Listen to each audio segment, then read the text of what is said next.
어떤 것들을 시작할 때 항상 다 굉장히 미약하게 시작합니다. 아이들도 미약하고요. 어떤 일을 하는 데도 미약하고요. 어떤 것들을 시작할 때도 항상 다 미약하게 시작을 합니다. 그렇게 항상 우리에게 미약한 시작이 있는 우리에게는 성공하는 것이 하나의 소망이 되어져 있지요. 그런 의미에서 오늘 본문 중에 내 시작은 미약하였으나 내 나중은 신이 창대하리라 라고 하는 이 말씀은 믿는 사람들뿐만 아니라 믿지 않는 사람들도 잘 알고 있는 그런 말씀입니다. 그래서 우리 믿는 사람들이 운영하는 어떤 업체에 가면 거의 대부분의 이 말씀이 액자로 있는 것들을 발견하게 되어지지요. 그러나 우리 말씀 가운데 내게 능력 주시는 자 안에서 내가 모든 것을 할 수 있느니라 라고 하는 이 구절과 함께 가장 오용되는 그런 구절이기도 합니다. 하지만 정말 우리의 시작들이 미약하고 또 그렇게 작게 시작했는데 크게 성공을 하면, 그런 일이 정말 우리에게 일어나면 우리는 그럴 때에 살만 난다, 정말로 나 행복하다, 아마 그런 이야기를 할 것 같습니다. 하지만 내 감정이나 내 상황에 상관없이 우리는 늘 하나님의 말씀을 내 삶에 인용하고 적용하는 데 있어서는 항상 조심해야 함을 잊지 않으셨으면 좋겠습니다. 그런데 우리가 이 말하는 이 구절, 놀랍게도 욥이 한 말이 아닙니다. 또 욥을 격려하기 위해서 한 말도 아닙니다. 가장 연장자로 생각되는 엘리바스에 이어서 가장 나이가 적을 것으로 생각되어지는 빌닷이라고 하는 사람이 한 말입니다. 빌닷은 하나님은 선하시고 공의로우신 분이시니 무고한 사람을 고통 가운데에 있게 하시니가 만무하다. 그러니 누군가가 고난을 받는다면 무고한 사람에게 고통을 주실 리 만무한 하나님이, 그것도 의로우신 하나님이 누군가가 고통을 받고 있다면 그것은 하나님의 징계고 하나님의 심판이다. 따라서 지금 욥이 받고 있는 고난은 죄 때문이다 라고 말하는 것입니다. 그러니 하나님께 잘못했다고 싹싹 빌고 하면 하나님께서 이전보다 나중을 더 좋게 만드실 것이다 라고 하는 것입니다. 빌닷은 자기 말이 옳다라고 하는 것을 입증하기 위하여 욥의 죽은 자녀들을 끌어들입니다. 욥의 자녀 10명은 서로 우애가 좋았습니다. 저마다 생기면 서로 초대해서 함께 축하하고 음식을 나눠 먹는, 그렇게 부모의 마음 촉하게 자라 흠잡을 때가 없으나 혹시나 하는 부모의 마음 때문에 늘 번제를 드리게 했던 아들딸이었습니다. 욥에게 얼마나 예쁘고 사랑스럽고 귀했을지 능히 짐작할 수 있습니다. 그런 자녀들이 한날 한시에 영문도 모른 채 광풍의 집이 무너져 죽고 말았습니다. 빌닷은 그런 자녀의 죽음이 죄 때문이라고 합니다. 빌닷의 그 말은요, 아마 그 말을 듣는 욥에게 오금이 저릴 정도로 손발이 떨릴 것 같은 그런 말이었음이 분명합니다. 빌닷은 왜 그렇게 욥의 자녀들이 죄로 말미암아 죽었다라고 확신할까요? 그것은 자기 경험이 아닙니다. 그들은 조상들의 역사와 전통의 권위에 근거해서 하는 말입니다. 아마도 이들 중에 가장 나이가 어린 그 연소함 때문에 그 연소함을 커버하기 위해서 조상들의 이야기를 끌어들였을 것으로 생각합니다. 조상들의 역사는 오랜 세월 쌓이고 쌓여 인생에 관한 통찰력과 지혜들이 있습니다. 그러니 인생에서 실패하지 않으려면 그리고 성공할 수 있는 비법이 있는데 그것은 너의 경험이 아니라 조상들의 말에 귀를 기울이고 귀담아 듣는 것이다 라고 빌닷은 말하는 것입니다. 빌닷은 하나의 예를 더 제시합니다. 바로 자연의 이치이지요. 화분이나 식물들이 잘 자라다가 시들고 끝내 말라버렸다면 그것은 분명 물이 없어서 그런 겁니다. 다른 이유가 없지요. 그러나 시냇가에 심은 나무는요, 철철이 자라고 잎사귀를 내고 열매를 맺습니다. 이거는 만고의 이치지요. 그러니 그런 자연의 이치처럼 짧은 경험들을 근거로 원망과 불평과 판단을 하는 것은 어리석은 일이다라고 빌닷은 말하고 있는 것입니다. 빌닷이 말하는 내 시작은 미약하였으나 내 나중은 심히 창대하리라 라고 하는 것은 하나님은 선하시고 의로우시니 하나님께 순종하는 자에게 복을 주신다라는 것이지요. 맞는 말입니다. 그러나 우리가 지난 시간 생각했던 것처럼 그것이 전부가 아니라는 것을 우리는 잘 알고 있습니다. 또 욥의 미래가 무조건 창대해질 것이라는 의미로 이해해서도 안 되는 말입니다. 빌닷의 이 말에는요, 어떤 조건이 충족되었을 때에 그 결과가 창대하다라고 하는 것인데, 그럼 여기서 충족되어야 할 조건이 무엇입니까? 빌닷은 죄를 하나님께 구하고 용서를 비는 것이라고 말합니다. 그것이 조건이라면 사실 욥은 창대할 수가 없습니다. 그는 하나님께서 인정하는 의인이기 때문에 잘못한 것이 없습니다. 하나님께 용서를 비려할 것이 없다는 말이죠. 하지만 욥의 나중은 현세적으로 이렇게 불가능한 일이 실제로 일어났습니다. 그렇다고 욥이 회개했기 때문에 그런 일이 일어난 것이 아닙니다. 그러므로 여기에서 충족되어져야 할 조건은 회개가 아니라 하나님이 모든 것이다 라고 하는 바로 그 조건이 되어져야 하는 것입니다. 빌닷은 욥의 자녀가 죽은 것에 대하여 사전에서 내 자녀들이 죽게 죄를 지었으므로 라고 합니다.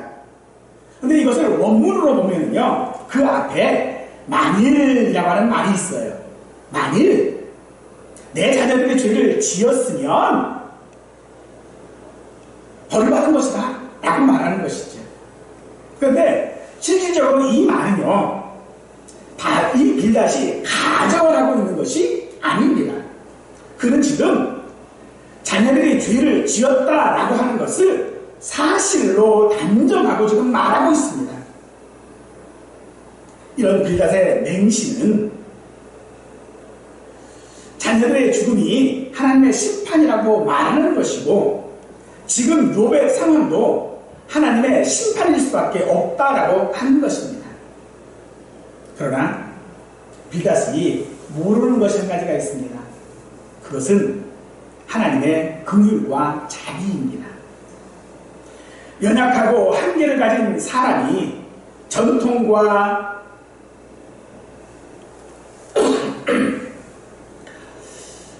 경험과 또 지식과 이론만으로는 감히 측량할 수 없는 분이 하나님이라고 하는 사실을 그는 몰랐던 것입니다.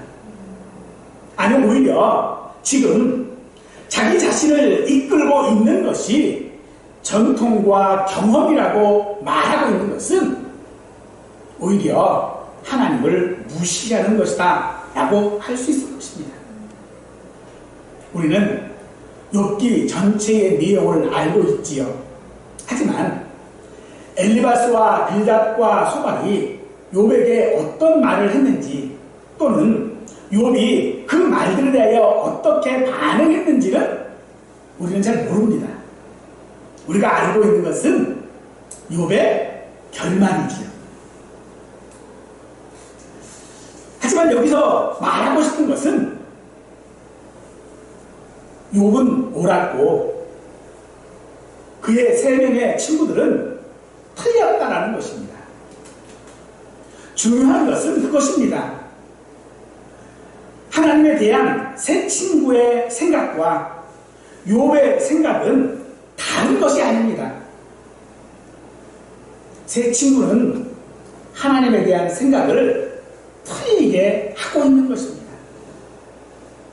선조들의 지혜와 경험 속에서 나온 황금률들, 명언, 지혜 같은 것들은 다 옳은 말들이지요. 그러나 그것이 전통이 되어져 버리면 오히려 하나님을 바르게 알 수 있는 길을 막고 왜곡시키는 역할을 하게 될 것입니다. 하나님은 우리가 전통적으로 하나님을 평가하고 왜곡하는 것을 내버려 두시지 아니하십니다. 모세가 십계명을 받기 위하여 시내산에 40일을 있는 동안 백성들은 모세가 아마도 죽었을 것으로 생각했습니다. 그래서 그들은 우리를 위하여 우리를 인도할 신을 만들라. 이 모세, 곧 우리를 애굽 땅에서 인도해낸 사람은 어찌 되었는지 알지 못하느니라 라고 말합니다. 그들에게 모세는 자신들을 이 광야와 가나안 땅으로 인도할 사람이었습니다. 그런 모세가 없으니 이제 신을 만들겠다라고 하는 것입니다. 그리고 그들이 만든 것은 금으로 부어 새겨 만든 금송아지 형상이었습니다. 이는 애굽의 아파스라고 하는 우상의 형상입니다. 하지만 형상이라고 하는 것은 하나님을 제한하는 그런 잘못을 범하게 합니다. 전통이라고 하는 것이 바로 그런 것입니다. 금송아지를 만들어 자기를 인도할 신을 만들어 문제를 해결하고자 하는 것은 마치 자신의 어리석음을 마시는 것과 같은 것입니다. 빌닷이 죄를 최우선적으로 회개해야 하나님을 만날 수 있으며 욥이 가지고 있는 문제가 해결될 수 있다라고 주장하는 것은 우리가 가진 모든 문제에 우리의 방법으로 해결할 수 있는 가능성들을 우회적으로 말하는 것과 같은 것입니다. 법이 능사가 아닌 것처럼 회개는 우리의 능사가 아닙니다.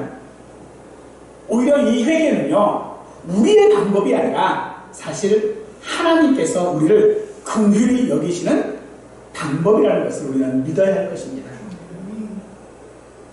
우리가 하나님 앞에 회개함으로 말미암아 구원 얻는 것이 아니라 하나님께서 우리에게 회개라고 하는 방법을 사용하셔서 우리를 구원하신다는 사실들을 우리는 잊지 말아야 할 줄로 믿습니다. 이런 것들이 전통이 되어집니다. 전통이라고 하는 것은 우리가 속해져 있는 사회 전체가 공감하는 것이겠죠. 마치 이런 것들이죠. 우리가 흔히 하는 말 중에 때린 사람은 발 못 펴고 자도 맞은 사람은 발 펴고 잔다 라고 하는 말, 그게 일종의 전통이지요. 그런데요, 남이 맞으면 그런 말 할 수 있어요. 근데요, 내가 맞으면요 그런 말 못합니다. 요새 좀 매스캠에 좀 잘 나간다라는 사람들이 갑자기 하루아침에 무너져 버리는 경우가 있지요. 다 뭐 때문이에요? 학폭 때문에. 학폭의 가해자라는 것이죠. 근데 왜 그들은 잊었습니까? 그들은요, 자기가 그런 일을 했는지조차도 잊고 살았어요. 그런데 반대로 맞은 사람은요, 그거 평생 기억하고 있는 거예요. 그의 얼굴이 아무리 바뀌고 세월이 지났어도 기억하고 있는 겁니다. 그러니 맞은 사람이 발 펴고 잔다라고 하는 것이 결코 전통이 되어질 수 없는 것이지요. 예수님께서는 우리에게 말씀하십니다. 오른밤을 누군가가 때리면 왼밤도 돌려대라. 이 말씀은 보복해도 그것이 보상이 되지 않는다 라고 하는 것을 말씀하시는 것이지요. 그런데요, 사실 우리 마음에는 그렇습니다. 그게 보상이 안 돼도 나도 때리고 싶어요. 내가 오른밤을 맞았으면 상대의 왼밤을 때리고 싶은 게 사실은 우리 마음이지요. 그래서 지금 빌닷에게 한 이 말들은요, 욥에게 하나도 도움이 안 됩니다. 받아들일 수가 없습니다. 그래서 이 전통은 우리에게 도덕적이고 윤리적인 것들을 요구하게 되어지고, 그것들은 오히려 우리의 삶 가운데서 무거운 짐이 되어질 수밖에 없는 것입니다. 욥은 자기는 잘못이 없다고 항변을 하고 있지요. 그런 욥의 주장은 사실 이 엘리바스나 빌닷의 신념을 뒤집는 것입니다. 우리는 일반적으로 사회적인 전통에 의하면 열심히 노력하는 사람들이 성공해야 되고, 정직한 사람이 성공해야 되고, 정의는 승리해야 하는 것이 맞습니다. 그런데 그런 결과가 우리의 인생에는 잘 나타나지 않습니다. 그 이유가 무엇인가 라고 했을 때에 빌닷은 말합니다. 그것은 지금 욥이 가졌던 또 누렸던 그것들을 잃어버렸기 때문이다 라고 말합니다. 외형적인 조건만을 보는 것이지요. 하지만 욥은 자신이 누렸던 것, 잃어버린 것들 때문에 괴로운 것이 지금 아닙니다. 욥은 지금 하나님이 누구신지, 어떤 분인지 알지 못하기 때문에 괴로운 것입니다. 사실 욥은 안다고 생각했습니다. 그런데 막상 자신에게 있는 누리웠던 것들, 자신의 것들을 잃어버리고 나니 자신이 하나님에 대하여 모르고 있었다는 것을 깨달았던 것이지요. 그러므로 하나님의 구별하신 은혜는 세상적인 복과 형통이 아니라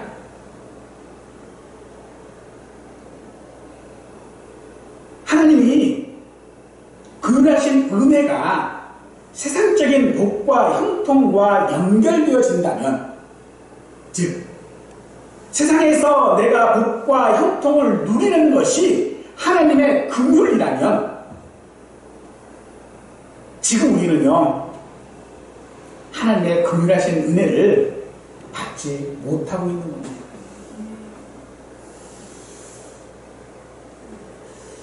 성경에서 하나님에 대한 참 많은 설명들을 합니다. 그러나 그 설명들이 우리의 삶 속에서 하나님에 대한 이해와 깊이를 더해야 하는데 사실 좀 이질감이 생기는 경우가 많습니다. 하지만 결국은 지금 나의 상황들을 통하여 하나님이 나에게 무엇을 하고 계시는지를 우리는 알게 되어집니다. 엘리바스의 인과 응보라고 하는 법칙과 오늘 빌닷이 말하는 전통과 경험, 이 모든 것들보다 우선하는 것이 있습니다. 바로 그것이 하나님과 나와의 관계입니다.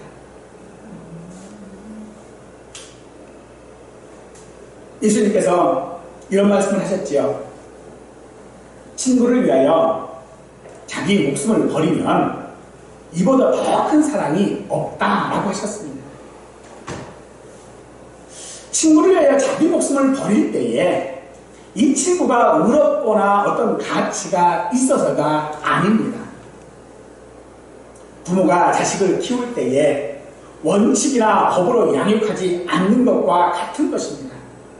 이는 무법하게 키운다는 것이 아니라 그보다 더 큰 어떤 무언가가 있다고 하는 말 아닙니까?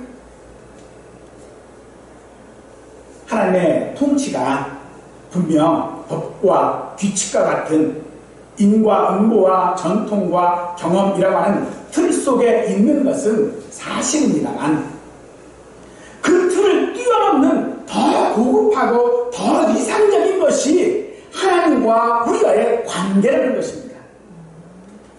하나님의 통치는 그렇게 적용되어집니다. 하나님이 어떤 이해와 개념 혹은 어떤 이상의 대상이 아니라 인격자이심을 우리에게 알게 하시는 것입니다. 하나님은 세상에서 한 걸음 뒤로 물러나 힘과 원칙, 전통과 경험으로 우리를 다스리는 것이 아니시며 친히 우리 가운데에 계심으로써 자비와 긍휼로 우리를 품으시는 분이 하나님이십니다. 그러나 우리가 오해하지 말아야 될 것은 사랑하면 법이 없어지는 것, 그것이 아닙니다. 오히려 사랑은요, 오히려 법은 사랑에 대한 표현이라고 말할 수 있고 질서라고 말할 수 있습니다. 그래서 사랑과 법이나 규칙들은 분리하는 것이 아닙니다. 혹여 우리가 이 전통이나 법이나 이런 것들을 따로 분리해버리면 그것은 우리에게 너무나도 무거운 짐이 되어지는 것입니다. 선하고 의로우신 하나님이 아니시라면 그럼 우리는 아무렇게나 살아도 좋습니까? 하나님이 사랑이시니까 나는 아무렇게나 다 해도 됩니까? 하나님은 무조건 우리를 용서하시는 분이시니까 내가 회개만 하면 용서하시는 분이시니까 내가 회개만 하면 하나님께서는 나를 참되게 하실 것이니까 나는 아무렇게나 또 좋습니까? 아닙니다. 하나님은요 때로 진노하시고 심판하시고 질투하신다고 말씀하십니다. 우리는 때로 우리가 정의가 실현되지 못하고 열심히 했는데도 실패하고 뭐 이러면 우리는 가놓고 이런 말을 합니다. 에이 뭐 그런 하나님이 있어. 사랑하는 성도들은 하나님은 우리의 지식과 이성으로 판단할 수 있는 분이 아니심을 믿으시기 바랍니다. 그럼 우리는 하나님을 어떻게 알 수 있을까요? 시편 1편 1절에 복 있는 사람은 악인의 길을 따르지 아니하며 주인들의 길에 서지 아니하며 오만한 자들의 자리에 앉지 아니한다 라고 말합니다.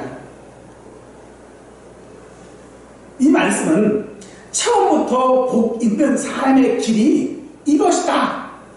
그러니 이렇게 해! 라고 하는 것이 아닙니다. 지금 이 말은요, 내가 인생을 살아보니까 악인의 길을 따르지 않는 것이 복이더라. 주인의 길에 서지 않는 것이 복이더라. 라고 하는 말입니다. 즉, 우리는 하나님을 어떻게 알 수 있습니까? 법을 지키고 전통을 따르고 그렇게 해서 우리가 하나님을 알 수 있는 것이 아니라 내 인생을 살아가면서 내 형편없는 내 인생 가운데 하나님이 어떻게 나를 대우하셨는지를 통하여 하나님을 알 수 있는 것입니다. 이것은 하나님을 알 수 있는 조건으로 회개를 말하고 있습니다. 그러면 이 회개라고 하는 것은요, 죄의 고백과 함께 그 죄에서 떠나야 하는 것이 회개입니다. 말과 행위가 함께 따라야 하는 것이 회개입니다. 그렇지 못한 회개는 하나님께서 분명 가증히 여기실 것입니다. 그러면 회개했는지 어떻게 알 수 있을까요? 그것은요, 창대한 것입니다. 만약 내가 창대하지 못했다면 둘 중에 하나죠. 내가 회개를 하지 못했거나 아니면 하나님이 선하시거나 의로우신 분이 아니라는 것입니다. 즉, 회개가 법이, 전통이 혹은 역사가 하는 것들은 그것으로 어떤 결과들을 말하는 것은 결과론적인 판단이라는 것입니다. 이 얼마나 무거운 짐입니까? 누구에게서 우리가 예수 믿는 소리를 예수 믿는다라고 말하는 것을 참 부끄럽게 만드는 것이 바로 이 부분입니다. 내세울 게 없어요. 예수 믿어서 뭔가가 좀 보여줘야 되는데 보여줄 게 없어요. 그러니 다른 사람한테 가서 예수 믿으라고 말을 못하는 거죠.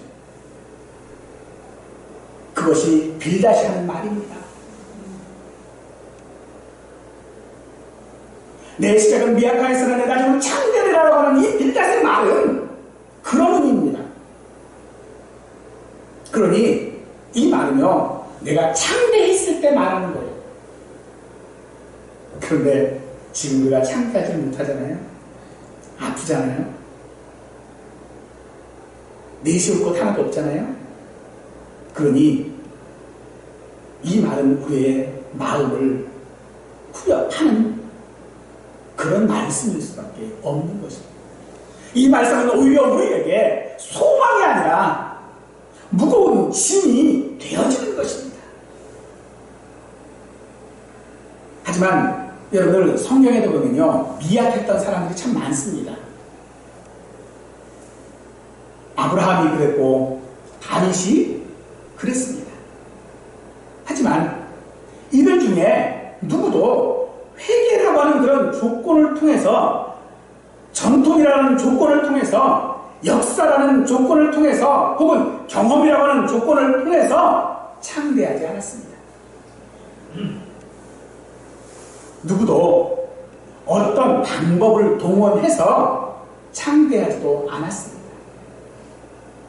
이들이 창대한 이유는 오직 한 가지, 하나님께서 은혜를 베푸셨기 때문입니다. 그러면 우리가 창대할 수 있는 방법도 그것뿐 아니겠습니까? 하나님의 은혜를 잊지 않으면 우리는 결코 창대해질 수 없는 것입니다. 그럼 우리의 소망은요, 내 미약함이 아니라 하나님의 은혜인 줄 믿으시기 바랍니다. 우리가 매주 요즘 묵상하고 있는 말씀이 마태복음이지요. 지난주에 우리가 묵상을 하는 가운데서 예수님께서 율법은 무거운 짐이라고 말씀을 하십니다. 율법은 하나님께서 주신 것인데 그게 무거운 짐이라고 말씀하셔요. 그런데 그것을 무겁게 만든 것은 하나님이 아니십니다. 바로 서기관과 바리새인들이었지요. 그런데 예수님께서는 서기관과 바리새인들이 무겁게 지운 그 짐을 가볍게 하는 방법을 우리에게 말씀하여 주셨는데, 수고하고 무거운 짐진 자들아 다 내게로 오라. 내가 너희를 쉬게 하리라. 나는 마음이 온유하고 겸손하니 나의 멍에를 메고 내게 배우라. 그리하면 너희 마음이 쉼을 얻으리니 이는 내 멍에는 쉽고 내 짐은 가벼움이라 하시니라. 예수는 우리에게 하나님의 율법이니까는 순종해라. 너 이렇게 하지 않으면 벌 받는다. 너 그 길이 바른 길이고 길이니 그 길로만 가야 한다라고 말씀하시지 않으셨습니다. 서기관과 바리새인들이 전통에 대해서 열심인 것은 우리가 인정하지만 예수님께서는 오히려 그 열심이 무거운 짐이 되어져 버린 것은 그들이 오히려 그 열심으로 말미암아 천국으로 가는 길을 막고 자기도 안 가고 다른 사람도 못 가게 했다라고 책망하십니다. 그러니 우리에게 마음의 쉼을 얻기 위하여 멍에를 내라라고 말씀하십니다. 그 멍에가 무엇입니까? 바로 율법이죠. 말씀이죠. 그것을 칠 때 그것이 우리에게 무거운 짐이 되지 않으려면 반드시 우리에게 필요한 것이 무엇입니까? 다 내게로 오라 하시는 이 말씀, 바로 은혜인 줄 믿으시기 바랍니다. 빌닷은 말합니다. 8절에서 청하건대 너는 옛 시대 사람에게 물으며 조상들이 터득한 일을 배울지어다 라고 욥에게 간청합니다. 이것은 예수님께서 책망하신 그 바리새인과 서기관들의 전통에서 배우라라고 하는 그런 말과 같은 것입니다. 사람들은 흔히 말합니다. 역사에서 배우지 못한 민족은 미래가 없다라고 합니다. 지금의 욥처럼 하나님께 한견만 하고 있다면 소망이 없다라고 하는 그런 말일 것입니다. 그러나 예수님은 말씀하십니다. 세상에서 전통에서 조상에게서 배우는 것이 아니라 내게 와서 배워라. 우리가 배워야 하는 분은 예수님이지 세상이 아닌 줄 믿으시기 바랍니다. 예수님은 우리에게 그 무거운 짐들을 벗어버리라고 말씀하시는 것이 아니라 오히려 그 짐을 지고자 하는 마음을 해오라고 말씀하십니다. 그러면 쉼을 얻는다고 말씀하시지.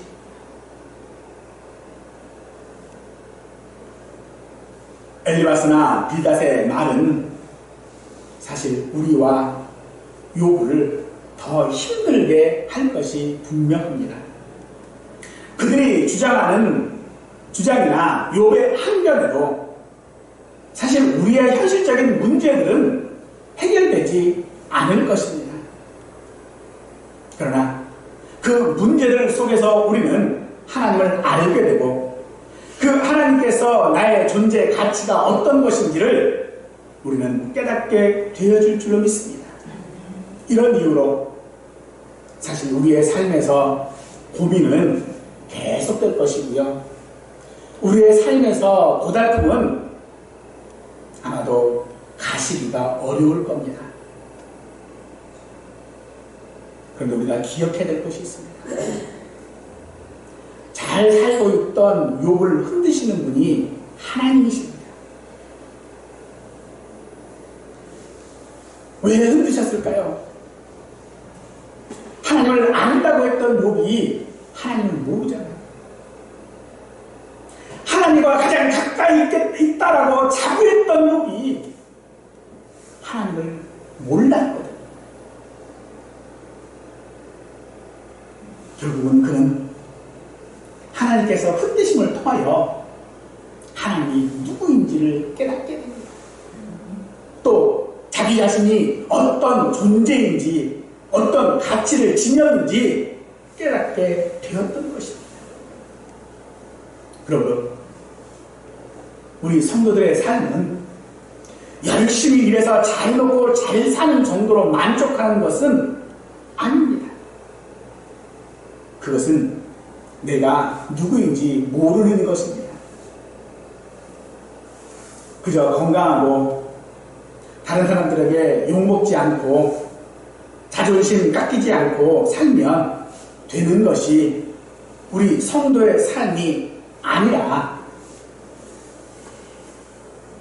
그것을 훨씬 뛰어넘는 그 삶을 하나님께서는 욥에게 요구하고 계십니다. 더 더 윤리적이고 더 도덕적이고 더 쓸모있는 그런 사람이 되라라고 하는 것이 아니라 하나님과 더 깊은 관계 속으로 들어오기를 요구하시는 것입니다. 신명기 10장 13절 말씀입니다. 오늘 내가 오늘 내 행복을 위하여 내게 명하는 여호와의 율법과 규례를 지킬 것이 아니냐. 하나님께서 우리에게 계명을 지킬 것을 요구하는 것은 지극히 당연한 일일 것입니다. 그럼에도 불구하고 이 요구는 우리의 자유를 막거나 율법으로 우리를 얽매이고자 하는 것이 아니라 우리에게 진정한 삶의 의미와 복된 길을 제공해 주려는 하나님의 복의 방편임을 우리는 알아야 합니다. 바로 하나님께서 우리에게 율법을 지키라고 말씀하시는 것, 그것은 우리의 행복을 위한 하나님의 요구이신 줄 믿으십시오. 내 하나님 여호와를 경외하여 그의 모든 도를 행하고 그를 사랑하며 마음을 다하고 뜻을 다하여 내 하나님 여호와를 섬기는 것이 오늘 우리가 이 땅에서 행복할 수 있는 방법이라는 겁니다. 사랑하는 성도 여러분, 우리에게 행복이라고 하는 것이 무엇일까요? 우리가 이렇게 하면 행복할 수 있고 저렇게 하면 행복할 수 있고 또 내가 이런 것들 때문에 행복하구나 라고 하는 그 모든 것들이 정말 행복일까요? 전도서는요, 그런 것들로는 행복을 누리지 못한다라고 말합니다. 사람들은 어느 때 행복할까? 어떤 새로운 것을 얻었을 때의 기쁨보다 기존의 것을 잃어버리는 것을 사람들은 더 두려워합니다. 그래서 사람들이 생각하고 누리는 행복은 새로운 것을 얻을 때가 아니라 기존의 것들을 누리고 그 속에서 발견하는 기쁨을 행복이라고 말합니다. 하나님께서 우리의 행복을 위해 계명을 준수하라고 하신 것은 기존의 것들 가운데서 누리라라고 말씀하시는 것이 아닙니다. 하나님께서 우리의 계명을 통하여 우리가 행복을 누릴 수 있는 것은 관계 속에서 누리라는 것입니다. 어떤 관계요? 하나님께서 왜 그런 관계를 우리에게 요구하십니까? 우리가 하나님의 형상이기 때문입니다. 우리가 하나님의 자녀이기 때문입니다. 그래서 우리가 이 땅 가운데 하나님과의 관계 가운데 살아가야 하는 것은 자녀로서의 우리의 가치를 보이면서 살아가는 것이 우리의 행복이라고 말하는 것입니다. 사랑하는 성도 여러분, 지금까지 살아오시면서 행복했던 적이 있으십니까? 그 행복이 하나님 안에서 발견되기를 원합니다. 세상의 것들을 이름으로 말미암아, 세상의 것들을 얻음으로 말미암아, 세상의 문제들이 해결되어지는 것으로 말미암아 얻는 행복은 행복이 아닙니다. 비록 다른 사람에게 내세울 것이 없어도, 내가 형편없어도 하나님이 내 아버지, 나는 하나님의 자녀라고 하는 이 한 가지가 오늘 저와 우리 모두의 행복이기를 간절히 축원하겠습니다.